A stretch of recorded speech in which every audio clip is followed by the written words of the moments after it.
So Yeah. sweet. I want to shift gears a little bit in thinking about, we talked a little bit about IFS and groups and internal groups, internal. And I want to hear if you're willing to share a bit about your circle leading, Mhm. your song leading. Uh, Yeah. yeah, just anything that feels good to you to share, but of course with the lens of intuition and like what guides you in those spaces. Hmm. Yeah. Well, that's a neat thing to think about. I love thinking about that. Yeah. So I've been leading song in groups for, I guess it's been about maybe 15, 16 years or something. And for the last 13 years in San Francisco, no, something like that. Oh, 10 years in San Francisco, and before that in New York. I've led a group called Mother Song Chorus, which is a group of women and non binary folks who gather each week to sing. And we sing songs that are, it's all about co regulation through singing together. So it's a group with an expressly therapeutic purpose that's around being a space of nourishment, a space where we all can just root deep in ourselves and connect with each other and find, solace and strength in that. And then connect also with the songs, which are always chosen for the kind of various healing capacities, songs that are just good messages to be with, good things to have flowing in your system. And yeah, my leadership of that group has been very much informed over the years by my study of core shamanism. And, you know, this is the way that my system, that I was able to go from that space that I referred to in the very beginning of our call, where I was working with a lot of power, but not necessarily knowing really how to work safely with power, how to work with power in discerning ways, and really steward that power with the kind of care and responsibility that's necessary, in working with power. I didn't know. I hadn't ever received that training, and then when I moved out here, when my son was about 3 years old, I reached out for some support and I ended up finding my way to the study of core shamanism with a wonderful teacher out here who I've shared so much with you about, Isa Gucciardi and her foundation of the Sacred Stream. And yeah, that to just kind of, I feel like I should just say a little bit about what core shamanism is for anyone who doesn't know that shamanic practice is, of course, a way of working with the unseen forces in the world to help support the well-being of the seen world. So working with non-ordinary reality in order to shape and support um, and help, what's happening in the world of ordinary reality. And core shamanic practice is different from lineage based shamanic practice in that, lineage based practice arises within a particular culture, and there are elements of the practice that are specific to that culture, and it's passed down through members of that lineage, passing the practices down. Core shamanism instead draws upon kind of um, some universal themes that underlie shamanic practice in cultures all around the world. So, going back to places as diverse as Siberia, and even like Paleolithic people in France and in Europe, and Celtic people. And so it's a worldwide sort of a phenomenon, and a way of like looking at that kind of the some of the universal structures underlying shamanic practice in many cultures. So this is the what I trained in, and I studied with Isa for about 8 years. It is a long time. And what I learned was how to work with inner guidance. So here, this is like a different element of the psyche than what we've talked about before. We've talked about parts and about self energy, and now here, kind of touching into this other aspect of what we can access in the psyche, and which relates so much to intuition, because this is inner guidance. It is intuition essentially, inner guidance. So what I learned is how to find and make connection with sources of power that I can access within myself and that I've been able to build relationships to.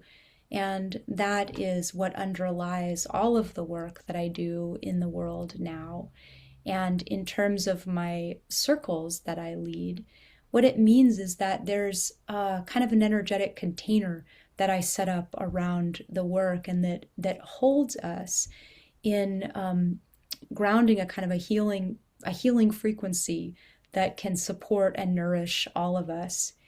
And what's really amazing, I actually just kind of realized this morning as I was walking on the mountain and thinking about it, is that what happens is actually that um, because there's guides and what they hold in terms of the energetics of the circle, but then there's also our humanness. There's us there together in deep relationship with one another, and the co-regulatory field that's set up with all of these many nervous systems caring and connecting and being there together.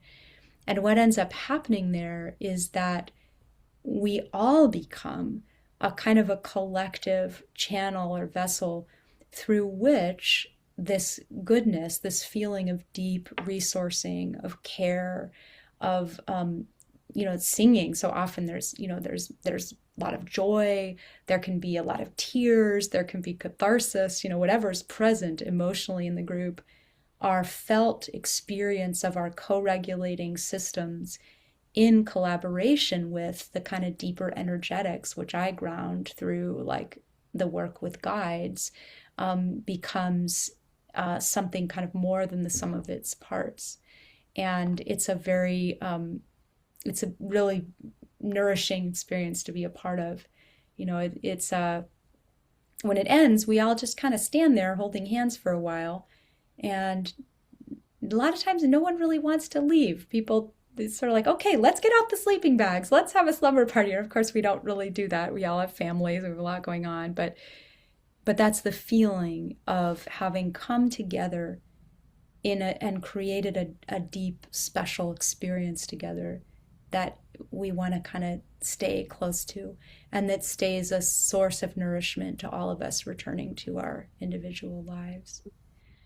And the one other thing I want to just name about this is I'm sharing here because this is a podcast about intuition, and this is stuff that you and I talk about all the time. I'm using a language here that I don't always necessarily use in the context of a group, but this is the underlying kind of energetic structure that supports me in teaching and leading and holding space in a healthy and sustainable way for me.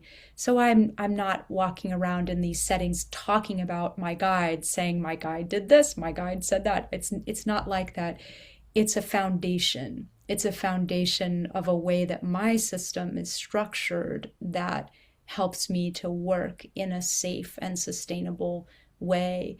And I have a huge amount of respect for others' spiritualities, for others' processes.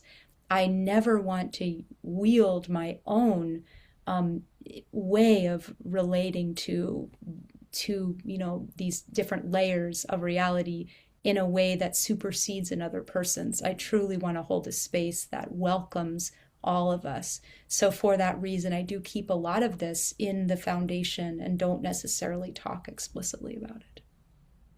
I'm really grateful that you were able, that you could articulate the structure, because it feels like a little peek behind the curtain, that people don't get to see. But it also just, I think about the, holding what you're creating, this container, and what people don't see but feel and can't name but feel. thinking of my own experience in the healing school that I go to, Wilderness Fusion. And when I stepped on that land, I could feel the container that was created. I could feel the energy that was created by all the students who came before, all the teachers who came before.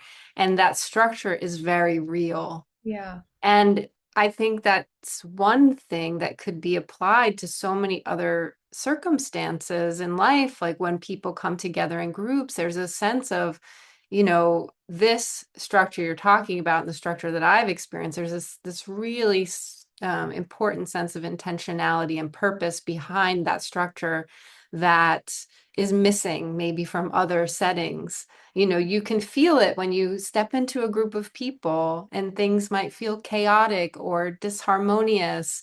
But when there is like somebody holding it down, like literally holding down this frequency for everyone, you can really feel, I can feel the difference. I know you can feel the difference. And I also appreciate what you said about like, this is your particular way of doing it. Everyone is, each person's going to have their own particular way of doing it.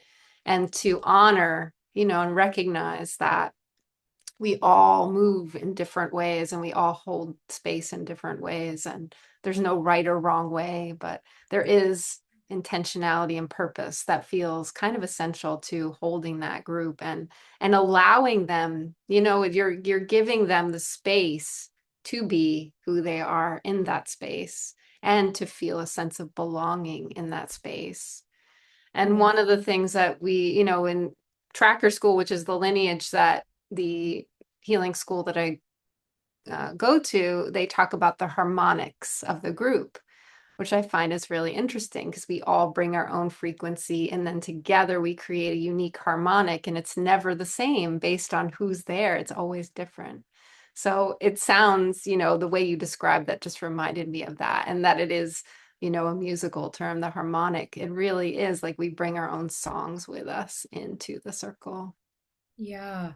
I Mm. love that. Yeah, I love what you're touching on about how it's something you just feel. You feel when you walk into a container, you feel whether it feels safe Mm. or not.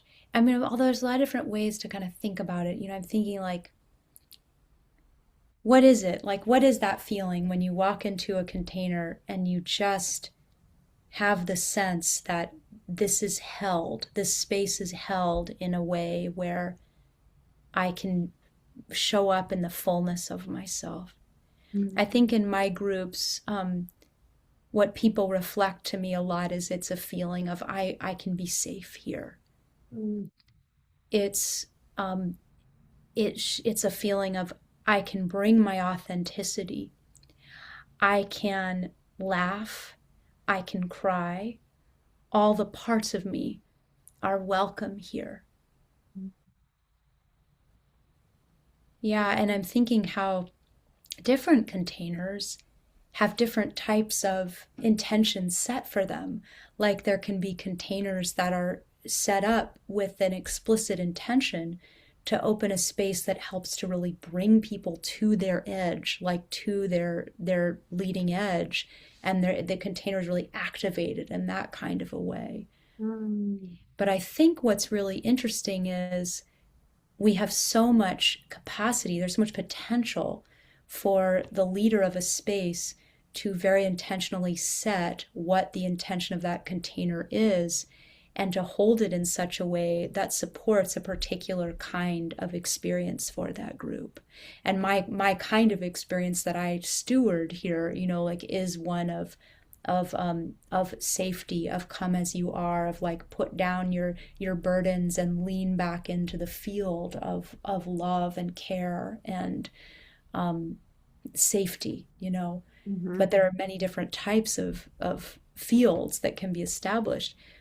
But then the other thing I'm thinking is touching also on what you said, as you develop this attunement around it, well, you're so right. I mean, any group you go into, there's always a culture. Either people are creating it with intentionality, or it's just whatever happens to be there with all the energies of the different people in the group combining.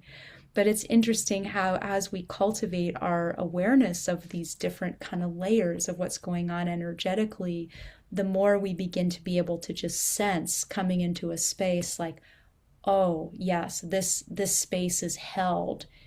This space is held and tended and maintained, versus this is like an airport, Yeah. energetic chaos here. Yeah. Absolutely. Yeah. Yeah. It's interesting to like just pay attention to that. Like just, whoever's listening to this, just like think or reflect back on, maybe in the last few weeks, like groups that you've been in, and how it feels, like just feeling into the different energy that's in that space. I think we all feel energy, of course, but we're not always like cognizant that we're feeling the energy. We might just feel like, oh, this feels off. I don't know. Like, I don't want to be here. Oh, this feels good. I want to be here. And like really just tuning into that, like, and then maybe paying attention to who's leading and what's their energy like. And there's so much to learn in group settings. I've always been kind of an edge dweller and somebody who doesn't like group settings. I think partly because of this chaos that can exist within groups that don't have as like a containment to them. And so, for me, like coming into the school that I'm in, it was like a relief because I felt like, oh, I can actually be here. Like I can actually be present here because I feel held, like you were describing of your group. Like sign me up. I would love, I wish I were on the West Coast to come to your singing circles because I just know how lovingly that you hold space. And it sounds like, from what you've reflected to me about the people who come to your classes, just that sense of welcome and love and care and being able to just shed, all the masks and layers of the outside world and just really be oneself in that space.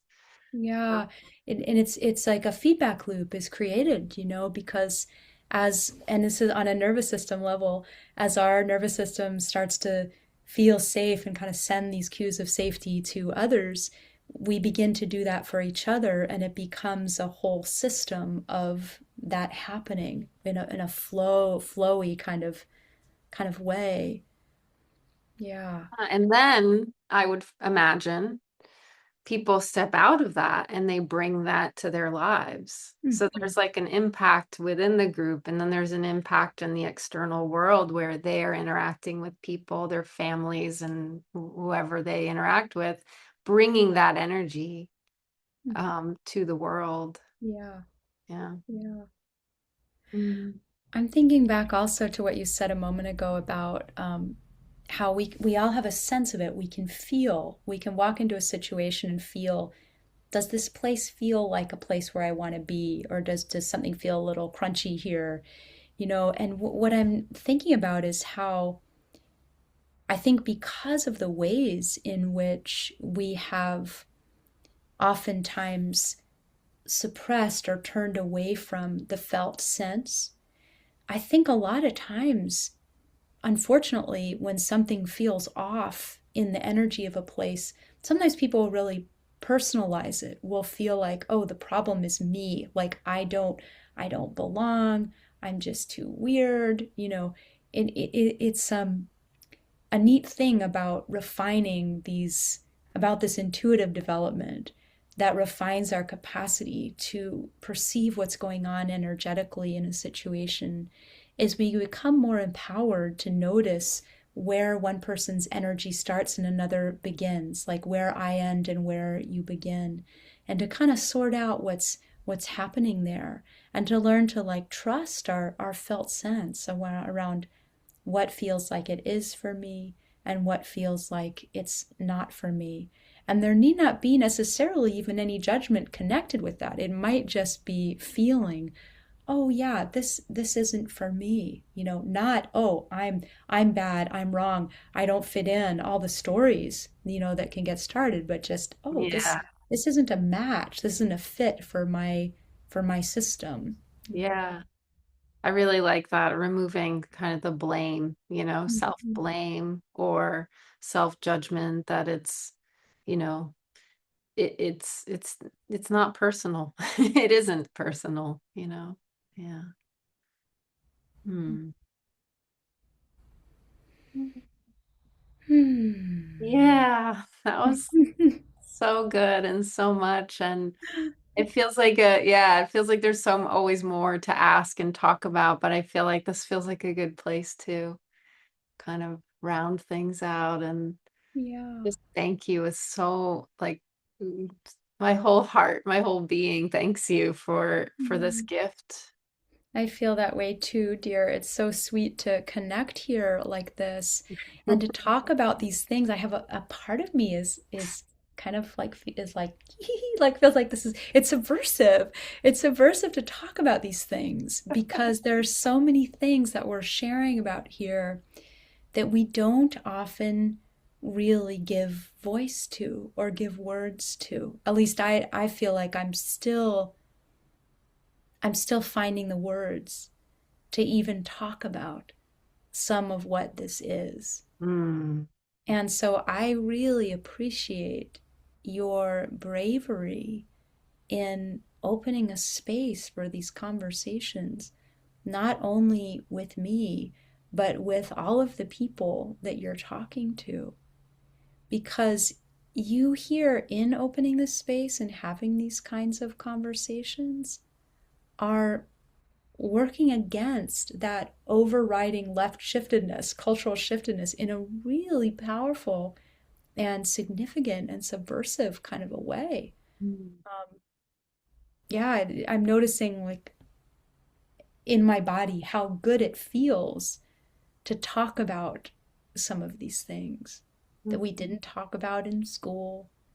You know, that a lot of us, if we had certain capacities around sensitivity to kind of intuitive layers, the different layers of reality, may have grown up thinking, I'm a big weirdo. Like, what do I even do with this?